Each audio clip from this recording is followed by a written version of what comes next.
வணக்கம். இது தி deep dive. இன்னைக்கு நாம ஒரு ரொம்ப ஆழமான அதே நேரம் ரொம்ப சுவாரஸ்யமான ஒரு விஷயத்தை பத்தி பேச போறோம். 1943ல ஈதா ராஜேஸ்வரி அம்மையார் எழுதின ஐன்ஸ்டைன் கண்ட காட்சி அப்படிங்கிற ஒரு அபூர்வமான தமிழ் நூலை எடுத்து அதுல என்ன சொல்லியிருக்காங்கன்னு கொஞ்சம் விரிவாக அலச போறோம். ஆமா, ஐன்ஸ்டைனோட சார்பியல் கோட்பாடு மாதிரி கொஞ்சம் சிக்கலான அறிவியல் விஷயங்களை முதல்ல தமிழ்ல அதுவும் எளிமையா விளக்க முயற்சி பண்ண ஒரு முன்னோடி புத்தகம் இது. இந்த நூல்ல இருந்து சில முக்கியமான பகுதிகளை எடுத்து அம்மையார் எப்படி ஐன்ஸ்டைனோட அந்த புரட்சிகரமான சிந்தனைகளை அன்னைக்கு இருந்த தமிழ் வாசகர்களுக்கு கொண்டு போனாங்கன்னு பார்க்கலாம். இந்த புத்தகம் வழியா ஐன்ஸ்டைன் உலகத்தையும் பிரபஞ்சத்தை பத்தின நம்மளோட புரிதலையே மாத்தி அமைச்ச சில கருத்துக்களையும் நாம் ஆராய போறோம். சரி, ஆரம்பிக்கலாமா? வாங்க, இத பத்தி ஆழமா பார்ப்போம். முதல்ல இந்த புத்தகத்தை பத்தியும் அப்புறம் இதை எழுதின அம்மையார பத்தியும் கொஞ்சம் தெரிஞ்சுக்கலாம். ஈத ராஜேஸ்வரி அம்மையார் அவங்க இந்த புத்தகத்தோட முன்னுரையிலே ரொம்ப அடக்கமா ஒரு விஷயம் சொல்றாங்க. யான் ஒரு பெண்ணாதலின் அதில் ஓர் அகப்பை எடுத்து இதில் வளாவியுள்ளேன் அப்படின்னு. ஆமா, கவனிச்சேன். அதாவது அறிவியல் ஒரு பெரிய கடல்னா அதுலேருந்து ஒரு சின்ன கரண்டி அளவு எடுத்து தரேன்னு சொல்ற மாதிரி இருக்கு. ரொம்ப அழகான உவமை. ஆமா, கணக்கு ரீதியா ரொம்ப சிக்கலான ஐன்ஸ்டீன் கோட்பாடுகளை சாதாரண மக்களும் புரிஞ்சுக்கணும்னு நிறைய கதைகள், அப்புறம் கடவுளி சித்தர் மாதிரி சில கற்பனை பாத்திரங்கள், உவமைகள்லாம் பயன்படுத்தி விளக்க முயற்சி பண்ணிருக்காங்க. அது மட்டும் இல்ல, அவங்க அந்த காலத்துல தமிழ் எப்படி பேசினாங்களோ அந்த நடையிலேயே எழுதியிருக்காங்க. அல்ல அப்படிங்கறத ஒருமையா பயன்படுத்துறது, இருக்காது, இந்த மாதிரி சொற்கள்லாம் வருது. ஓ, அப்படியா? சரி. இது திருவிக்காவோட மணி விழாவுக்காக எழுதின புத்தகம்னு சொல்றதும் இதோட வரலாற்று முக்கியத்துவத்தை காட்டுது இல்லையா? நிச்சயமா. அது அந்த காலகட்டத்துல ஒரு பெரிய துணிச்சலான முயற்சி. ஈதை இராசேஸ்வரி அம்மையார் MA-LT படிச்சவங்க. சென்னை ராணிமேரி கல்லூரியில விஞ்ஞான விரிவுரையாளரா வேலை பார்த்திருக்காங்க. ஓ, காலேஜ் லெக்சரர். ஆமா. இந்த நூலுக்கு அணிந்துரை எழுதின டாக்டர் பரமேஸ்வரன் சொல்ற மாதிரி கணிதம், பௌதீகம் ரெண்டிலுமே ரொம்ப புலமை வாய்ந்தவங்க. ரொம்ப கஷ்டமான அந்த ஒப்புமை கொள்கை, அதாவது சார்பியல் கோட்பாடு, தியரி ஆஃப் ரிலேட்டிவிட்டி, அதேதான். அத ரொம்ப எளிமையான சுவாரஸ்யமான தமிழ்ல விளக்கியிருக்காங்க. இதுல ஒரு முக்கியமான விஷயம் என்னன்னா, நிறைய புது அறிவியல் கலைச்சொற்களை அவங்களே உருவாக்கி அதை தமிழ் நடையோட ரொம்ப இயல்பா சேர்த்திருக்காங்க. அப்போ தமிழ் மொழிக்கும் ஒரு வளம் சேர்த்திருக்காங்க. கண்டிப்பா. அறிவியல் துறையில தமிழ் மொழிக்கு இது ஒரு பெரிய பங்களிப்பு. இந்த மாதிரி முயற்சிகள் தான் நிஜமாவே அறிவியலை மக்கள்கிட்ட கொண்டு போய் சேர்க்கும். சரி, இந்த புத்தகம் ஐன்ஸ்டைனை எப்படி காட்டுது? அவரை வெறும் ஒரு சயின்டிஸ்டா மட்டும் பார்க்காம ஒரு முழு மனுஷனா காட்டுதுன்னு சொன்னீங்க. ஆமா, உண்மை வெறி பிடித்து உண்மையே ஆய தொண்டர்னு ஒரு வரி வருது பாருங்க, அது ரொம்ப ஆழமானது. உண்மை மேல அவ்வளோ பற்று. ஆமா, புகழோ பணமோ அவரை தேடி வந்தப்ப கூட அவர் அதுக்கு பின்னாடி போகலேன்னு புத்தகம் சொல்லுது. அவர் ஒரு யூதருங்கிறதுக்காக நாசி ஜெர்மனியில பட்ட கஷ்டங்கள், நாட்டை விட்டு வெளியேத்தினது, அதெல்லாமும் பதிவாகி இருக்கு. சின்ன வயசுல பள்ளிக்கூடத்துல நடந்த ஒரு சம்பவம் பத்தி சொல்லுது இல்லையா? அது மனசை தொட்டது. கிறிஸ்தவ யூதர்கள் அரைஞ்ச ஆணின்னு ஒரு துருப்பிடிச்ச ஆணிய காட்டி. ஆமா, மத்த பசங்க அவரை வெறுப்போட பார்த்தது, சிறு வயசுலே அந்த மாதிரி அனுபவங்கள். அது மட்டும் இல்ல, அவரோட வாழ்க்கை பாதையும் ஒன்னும் சுலபமா இல்ல. அப்பா தொழில நஷ்டம், வறுமை, அப்புறம் உடம்பு சரியில்லாம போச்சுன்னு சூழநோயின்னு புத்தகம் சொல்லுது. படிப்புல தடங்கள், வேலை இல்லாம கஷ்டப்பட்டது. ஆமா, பல கஷ்டங்களை தாண்டி தான் வந்திருக்காரு. இந்தியால வந்தப்போ மனுஷன் இழுக்கிற ரிக்ஷாவில ஏறமாட்டேன்னு சொன்னதா ஒரு சம்பவம் வருதே. அது அவரோட மனித நேயத்தை நல்லா காட்டுது. நிச்சயமா. இந்த புத்தகம் அவரோட அந்த அறிவியல் திறமையோட சேர்த்து அவரோட அந்த மனித பண்புகளையும் கஷ்டங்களை எப்படி தாங்கினாருங்கிற மன உறுதியையும் ரொம்ப அழகா சொல்லுது. சின்ன வயசுல அந்த காந்த ஊசிய பார்த்து ஆச்சரியப்பட்டதுல ஆரம்பிச்சு நோபல் பரிசு வாங்கினது வரைக்கும் அவரோட வாழ்க்கை முழுக்க அந்த அறிவியல் தேடலோட எப்படி இணைஞ்சிருந்ததுல காட்டுது. அவருக்கு இசையில கூட ஆர்வம் இருந்திருக்க போல. ஃபிடில் வாசிப்பாராம். ஆமா, இசையில ஈடுபாடு, அப்புறம் ஷேக்ஸ்பியர், கீதே மாதிரி இலக்கியங்கள்லயும் ஆர்வம் இருந்திருக்கு. ஒரு முழுமையான ஆளுமை அவரை பார்க்க முடியுது.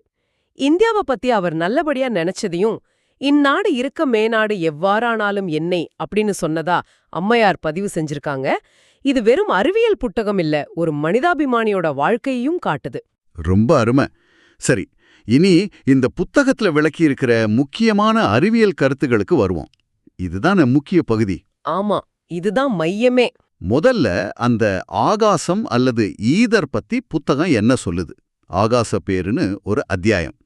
ஒளி அலைகளா பரவுறதுனால அது பரவ ஒரு ஊடகம், அதாவது மீடியம் வேணும்னு அந்த காலத்துல நம்புனாங்க இல்லையா? ஆமா, தண்ணில அலை பறவை தண்ணி வேணும், காத்துல ஒளி பறவை காத்து வேணும். அதே மாதிரி ஒளி பறவை பிரபஞ்சம் முழுக்க ஆகாயபூதம் அல்லது ஈத்தர்னு கண்ணுக்கு தெரியாத ஒண்ணு இருக்குன்னு நினைச்சாங்க. அந்த ஈதர் எப்படி இருக்கணும்னு ஒரு கற்பனை. அதுதான் வேடிக்கை. அது எல்லா இடத்துலயும் இருக்கணும், ஆனா அதுக்கு எடை இருக்கக்கூடாது. அதே சமயம் ஒளி அவ்ளோ வேகமா அதிருதே, அந்த அதிர்வை தாங்குற அளவுக்கு ரொம்ப ரொம்ப உறுதியா ரிஜிடா இருக்கணும். ஆனா கிரகங்கள்லாம் அதுக்குள்ள சுலபமா போகவும் செய்யணும். ஒரே முரண்பாடா இருக்கே. ஆமா, அதனாலதான் கேக்கறியோம் நினைக்கண்டறிவாரேன்னு சொல்ற மாதிரி அது ஒரு புதிரான நிரூபிக்கப்படாத ஒரு கருத்தா இருந்துச்சு. அன்றைய அறிவியல் கண்ணால பாக்குற தொட முடிகிற பொருள்கள் மட்டும்தான் உண்மைங்கிற சட அத்வைதங்கிற பார்வையிலிருந்து மெல்ல மாறி இந்த ஈத்தர் மாதிரி கண்ணுக்கு தெரியாத ஆனா அவசியமான ஒண்ணு இருக்குன்னு நம்ப ஆரம்பிச்சாங்க. அப்போ அந்த பொருண்மை அழியா விதி, ஆற்றல் அழியா விதி, இது கூடலாம் இந்த ஈத்தர் கருத்தும் ஒரு காலத்துல முக்கியமா இருந்திருக்கு. ஆமா, ஆனா அதுக்கப்புறம் தான் அணுவோட அமைப்பு பத்தி நமக்கு தெரிய வந்துச்சு. புரோட்டான், நியூட்ரான், எலக்ட்ரான், அதுக்கு நடுவுல ஏகப்பட்ட காலி இடம். நாம திடப்பொருள்னு சொல்றதே பெரும்பாலும் வெற்றிடம்தான் அப்படின்னு புரிஞ்சுது. ஓ. அப்புறம் ஐன்ஸ்டைனோட சிறப்பு சார்பியல் கோட்பாடு வந்ததுக்கு அப்புறம்தான் ஒளி பரவுறதுக்கு ஈதர்னு ஒரு ஊடகம் தேவையே இல்லைன்னு உறுதியாச்சு. ஒளியோட வேகம் எதையும் சார்ந்ததில்ல, அதுவே ஒரு மாறிலி, கான்ஸ்டன்ட் அப்படின்னு தெரிஞ்சது. அதனால ஈதர்ங்கிற கற்பனைக்கே இடமில்லாம போயிடுச்சு. சரி, அடுத்தது ரொம்ப சுவாரஸ்யமான, கொஞ்சம் நம்புறதுப்பே கஷ்டமான பகுதி. லோரன்ஸ் குறுக்கம். அதாவது ரொம்ப வேகமா போற பொருள் அது போற திசையில நீளத்துல சுருங்கும் அப்படிங்கிற கருத்து. ஆமா, இத விளக்கத்தான் புத்தகம் அந்த பிரபலமான மைக்கேல்சன் மார்லி சோதனைய பத்தி சொல்லுது. பூமி சூரியனை சுத்தி வருது இல்லையா, அப்போ அது அந்த ஈதர்ல ஒரு வேகத்துல போயிட்டு இருக்கணும். அந்த வேகத்தை அளக்க செஞ்ச சோதனை தான் இது. இதுக்கு அம்மையார் ஒரு படகு உதாரணம் சொல்றாங்கல்ல. ஆமா, ஆத்துல தண்ணி ஓடுற திசையில போயிட்டு வர்றதுக்கும் அதுக்கு குறுக்க போயிட்டு வர்றதுக்கும் வேற வேற நேரம் ஆகும்ல. அதே மாதிரி பூமி ஈத்தர்ல நகர்றதால ஒளிய அந்த திசையில அனுப்புனா ஒரு நேரமும் அதுக்கு செங்குத்தா அனுப்புனா வேற நேரமும் ஆகும்னு எதிர்பார்த்தாங்க. அதுக்கு ரொம்ப துல்லியமான இடையீதலப்பான் கருவிய பயன்படுத்தினாங்க. ஆனா சோதனையோட முடிவு அதுதான் ஆச்சரியமே. பல தடவை செஞ்சு பார்த்தோம், எந்த திசையில அளந்தாலும் ஒளி போற நேரத்துல எந்த வித்தியாசமும் இல்ல. புத்தகம் சொல்ற மாதிரி இல்லைன்னு ஒரே வார்த்தையில பதில் வந்துருச்சு. இது விஞ்ஞான உலகத்தையே குழப்பிருக்கணுமே. ஆமா, இத விளக்கத்தான் ஃபிட்ஜெரால்ட், லாரன்ஸ் 2 பேரும் ஒரு திகைப்பான கருத்தை சொன்னாங்க. பூமி ஈத்தர்ல போறப்போ அந்த போற திசையில அந்த கருவிய சுருங்கிடுது. அதோட சேர்ந்து பூமியில இருக்கிற எல்லா பொருளுமே சுருங்கிடுது. அதனால நமக்கு அந்த நேர வித்தியாசம் தெரியலன்னு சொன்னாங்க. கருவியே சுருங்குதா? இது எப்படி? அதுக்கு ஒரு கணக்கு ஃபார்முலா கூட கொடுத்தாங்க. √1 - u²c². இதுல யூங்கிறது பொருளோட வேகம், சிங்கிறது ஒலியோட வேகம். இத நம்புறது கஷ்டமா இருக்கே. இதுக்குதான் அம்மையார் நல்ல கற்பனை காட்சிகள்லாம் சொல்றாங்களா? ஆமா, அப்பதான் அது கொஞ்சம் உணர முடியும்னு நினைச்சிருக்காங்க. இத அறிவியல சுவாரஸ்யமா சொல்றதுக்கு ஒரு நல்ல உத்தி. ஒன்னு, கடுவெளி சித்தர் துணையோட சூரியன்ல இருந்து பூமியில நடக்கிற அந்த மைக்கேல்சன் சோதனைய பாக்குற மாதிரி. அங்கிருந்து பார்க்கும்போது பூமி போற திசையில அந்த கருவி தட்டையா சுருங்கி தெரியுதாம். இன்னொன்னு, பணத்தோட மதிப்பு மாறுற மாதிரி, பவுன் மதிப்பு ஏறி இறங்குன மாதிரி இதுவும் நம்ம நிலைய பொறுத்து ஒரு சார்பு உண்மைதான் சொல்றாங்க. மூணாவது, அந்த ஆளாள சுந்தரர் கதை. சிவன் மாதிரி இருக்கிற சுந்தரர் ஒரு கண்ணாடிக்குள்ள தூரம் போக போக உருவம் சுருங்குது. ஆனா அவர் கையில இருக்கிற ஸ்கேலும் அதே அளவுல சுருங்குறதால அவருக்கு தான் சுருங்குறதே தெரியல. அப்புறம் ஒரு மின்னியால செஞ்ச ரொம்ப வேகமான விமானத்துல போற மாதிரி ஒரு கற்பனை. விமானத்துல இருந்து பூமிய பார்த்தா பொருள் எல்லாம் தட்டையா தெரியும், பூமியில இருந்து விமானத்தை பார்த்தா விமானம் தட்டையா தெரியும். இன்னும் ஆச்சரியம்னா, விமானத்துல இருக்கிறவங்களுக்கு பூமியில ஓடுற கடிகாரம் மெதுவா ஓடுற மாதிரி தோணும். கடிகாரமுமா இப்படி சோம்பி கிடக்கும்னு ஒரு வரி வருமே. ஆமா, அதே மாதிரி பூமியில இருக்கிறவங்களுக்கு விமானத்து கடிகாரம் மெதுவா ஓடுற மாதிரி தோணும். அப்போ இந்த சுருக்கமும் நேரம் மெதுவா போறதும் நிஜமா இல்ல நம்ம பார்வைக்கு அப்படி தெரியுதா? இது ரொம்ப முக்கியமான கேள்வி. இது வெறும் தோற்றம் இல்ல, நிஜமான பௌதிக விளைவுதான். அதாவது பிசிக்கல் எஃபெக்ட். ரொம்ப ரொம்ப வேகமா, அதாவது ஒளியோட வேகத்துக்கு பக்கத்துல போனா பொருள்களோட அணுக்களுக்கு இடையில இருக்கிற அந்த மின்காந்த விசைகள்ல ஏற்படுற மாற்றத்தால இந்த நீளச் சுருக்கமும் கால விரிவும், டைம் டைலேஷன் நடக்குது. ஓஹோ. ஆனா இது ஒரு சார்பு நிலை உண்மை, ரிலேட்டிவ் ட்ரூத். நீங்க எதை வச்சு அளக்குறீங்கங்கறத பொறுத்தது. நமக்கு மத்தவங்க சுருங்குற மாதிரி அவங்க நேரம் மெதுவா போற மாதிரி தோணும். அவங்களுக்கு நாம சுருங்குற மாதிரி நம்ம நேரம் மெதுவா போற மாதிரி தோணும். இதுதான் சார்பு நிலை. சரி, இந்த மைக்கேல்சன் மார்லி சோதனை ஏன் எதிர்பார்த்த மாதிரி ரிசல்ட் கொடுக்கல? இந்த லோரன்ஸ் குறுக்கம் காலவிரிவு இதுக்கெல்லாம் உண்மையான காரணம் என்ன? இதுக்கெல்லாம் பதில் ஐன்ஸ்டைனோட சிறப்புச் சார்பியல் கோட்பாடோட 2வது முக்கிய கருத்துல இருக்கு. ஒளியோட வேகம் வெற்றிடத்துல யாருக்கும் எந்த சூழ்நிலையிலையும் எந்த இயக்க நிலையிலிருந்து பார்த்தாலும் மாறாது. Constant speed of light. இதுதான் பிரபஞ்சத்தோட அடிப்படை விதியா? ஆமா, இது நம்மளோட பொது அறிவுக்கும் அனுபவத்துக்கும் எதிரா இருக்கு. இப்போ ஒரு ட்ரெயின் 100 கிலோமீட்டர் வேகத்துல போகுதுன்னு வச்சுக்கோங்க. அதோட ஹெட்லைட்ல இருந்து வர ஒளியோட வேகம் என்ன? 100 + ஒளியோட வேகம்னு நாம கூட்டுவோம் இல்லையா? ஆனா அது தப்பு. ட்ரெயின் எவ்ளோ வேகமா போனாலும் சரி, நின்னுட்டு இருந்தாலும் சரி, அதிலிருந்து வர்ற ஒலியோட வேகம் மாறாது. வினாடிக்கு சுமார் 3 லட்சம் கிலோமீட்டர் தான். ட்ரெயினோட வேகம் அதுல சேராது. இது சவுண்ட் வேவ்ஸ் மாதிரி இல்ல, ஒளி அலைகளோட வேகம் மாறுமே. கரெக்ட். புத்தகம் இதுக்கு ஒரு குளத்துல பறக்கிற ஈக்களை உதாரணமா சொல்லுது. ஒரு ஈ தண்ணிய தொட்டா வட்டமா அலை வருதுல்ல, அந்த அலையோட வேகம் எந்த ஈ அதை உண்டாக்குச்சு இல்ல அந்த ஈ எவ்ளோ வேகமா பறந்துச்சுங்கிறத பொறுத்து மாறாது. எல்லா ஈக்கும் கரையில நிக்கிற நமக்கும் அந்த வேகம் ஒண்ணுதான். அதே மாதிரி தான் ஒளி. அப்போ நீங்க ஒளியை நோக்கி ஓடினாலும் இல்ல அதிலிருந்து விலகி ஓடினாலும் உங்களுக்கு அதோட வேகம் c தான். அதேதான். இது பிரபஞ்சத்தோட ஒரு விசித்திரமான ஆனா உண்மையான குணம். ஒளியோட வேகம் இப்படி மாறாம இருக்கிறதால அடுத்ததா வர்ற கருத்து இன்னும் ஆச்சரியமா இருக்கு.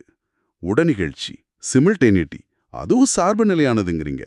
அதாவது எனக்கு ஒரே நேரத்துல நடக்கிற மாதிரி தோன்ற 2 விஷயம் வேற ஒரு இயக்க நிலையில இருக்கிற உங்களுக்கு ஒரே நேரத்துல நடந்த மாதிரி தோண வேண்டியது இல்லையா?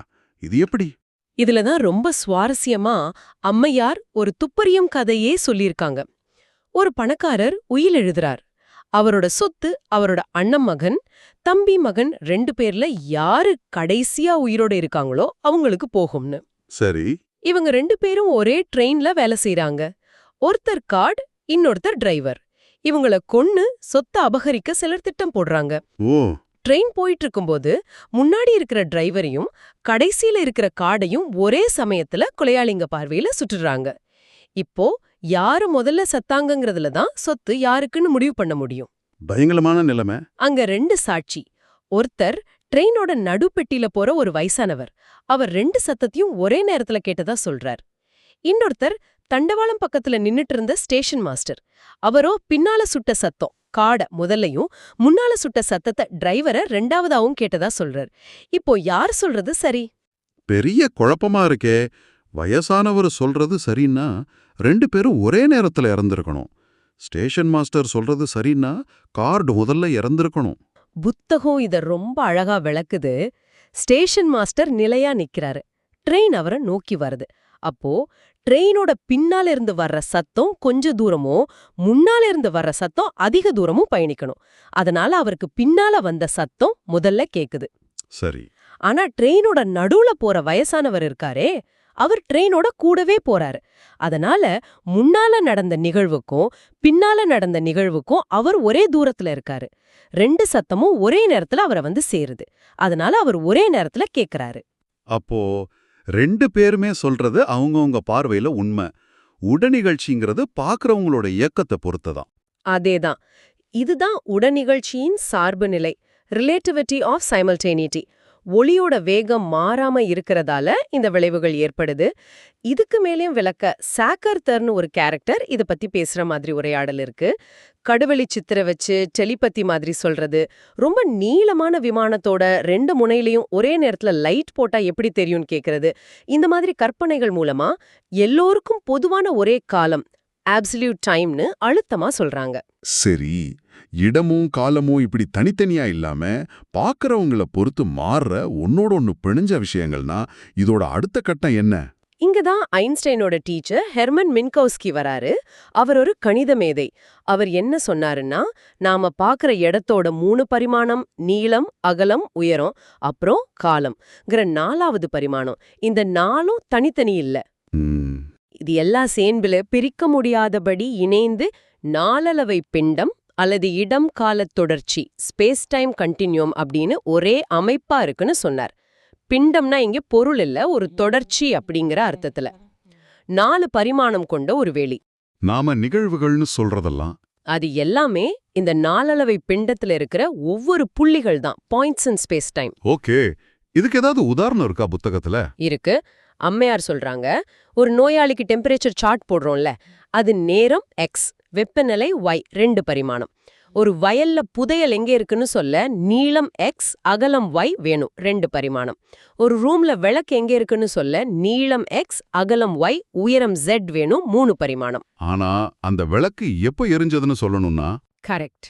அந்த நிகழ்வை சரியா சொல்லணும்னா அது நடந்த இடத்தோட 3 அளவு எக்ஸ், ஒய், ஜெட் கூட அது நடந்த நேரத்தையும் டீய சேர்த்து சொல்லணும். இந்த நேரம்தான் 4வது பரிமாணம். ஆக எந்த ஒரு நிகழ்வுக்கும் 4 அளவு எக்ஸ், ஒய், ஜெட், டி தேவை. இந்த 4ம் சேர்ந்ததுதான் நாலளவ பிண்டம். இதுதான் பிரபஞ்சத்தோட உண்மையான தளம்னு மின்கௌஸ்கி சொன்னார். ஐன்ஸ்டீனோட கோட்பாடே இந்த அமைப்புல தான் சரியா பொருந்துது.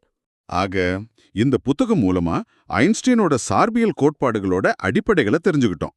இடம், காலம், பொருள், ஆற்றல் பத்தின நம்மளோட ரொம்ப அடிப்படையான புரிதல்களையே இது மாத்தி அமைச்சிருக்கு. ஆமா, சார்புநிலை இயக்கம், ஒளியோட மாறாத வேகம், காலம் மெதுவா போறது, டைம் டைலேஷன், நீளம் சுருங்குறது, லென்த் கன்ட்ராக்ஷன், உடனிகழ்ச்சியும் சார்பு நிலைதான். இப்படி புரிஞ்சுக்க ரொம்ப கஷ்டமான, நம்ம அனுபவத்துக்கு எதிரா இருக்கிற விஷயங்களை அதான் முக்கியம். அதையெல்லாம் ஈதா இராசேஸ்வரி அம்மையார் 1943லேயே தமிழ் வாசகர்களுக்கு கதைகள், உவமைகள், அப்புறம் கடுவெளி சித்தர், சாக்கிரத்தர் மாதிரி கற்பனை பாத்திரங்களை வச்சு விளக்க முயற்சி செஞ்சிருக்காங்க. இது தமிழ்ல அறிவியல் பரப்புனதுல ஒரு பெரிய முன்னோடியான சாதனை தான். சந்தேகமே இல்ல.